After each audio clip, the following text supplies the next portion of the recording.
मांगो, ढूंढो और खटखटाओ मिल्टन कैमार्गो द्वारा।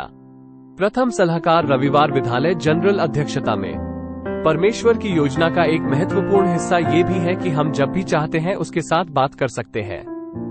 4 महीने पहले मेरे धर्मशास्त्रों के अध्ययन में मैं अम्मोनिया में अल्मा के मिशन के बारे में पढ़ रहा था, जब मुझे ये सुझाव आया, आओ मेरा अनुसरण करो में।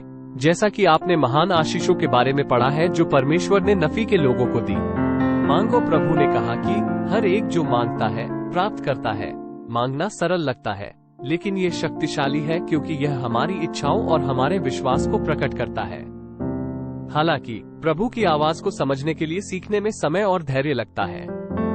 हम उन विचारों और भावनाओं पर ध्यान देते हैं जो हमारे दिमाग और हृदय में आते हैं, और हम उन्हें लिखते हैं, जैसा कि हमारे भविष्यवक्ता ने हमें करने के लिए कहा है। अपने प्राप्त विचारों को लिखना एक महत्वपूर्ण हिस्सा है।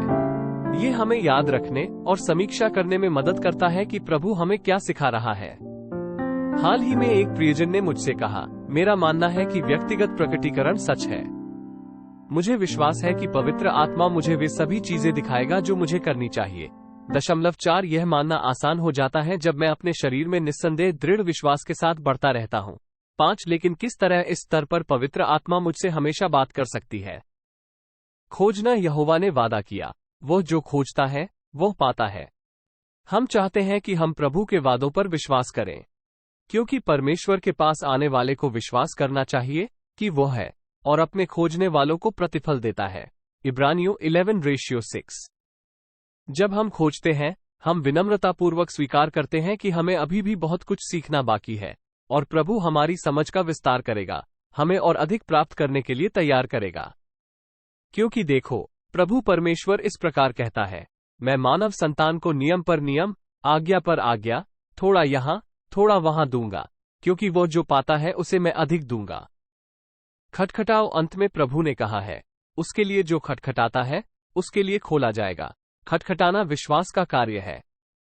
जब हम पूरी तरह से उसका अनुसरण करते हैं तो प्रभु हमारे सामने रास्ता खोल देता है। एक सुंदर गीत है जो हमें जागने और सपने देखने से अधिक कुछ करना सिखाता है। भलाई करना एक खुशी, सीमा से परे एक खुशी, कर्तव्य और प्रेम की आशीष है। उसने कहा, जैसे ही हम अपने आसपास के लोगों की सेवा करने की कोशिश करते हैं, मुझे लगता है कि प्रभु हमें उनके लिए और अपने लिए प्रेम की एक अतिरिक्त मात्रा देता है। मुझे लगता है कि हम उसकी आवाज सुनते हैं, हम उसे एक अलग तरह से महसूस करते हैं, जैसे कि हम अपने आसपास के लोगों की मदद करने के लिए प्रार्थना करते हैं, क्योंकि उन प्रार्थनाओं का वो सबसे अधिक जवाब देना चाहता है। यीशु के नाम में आमीन।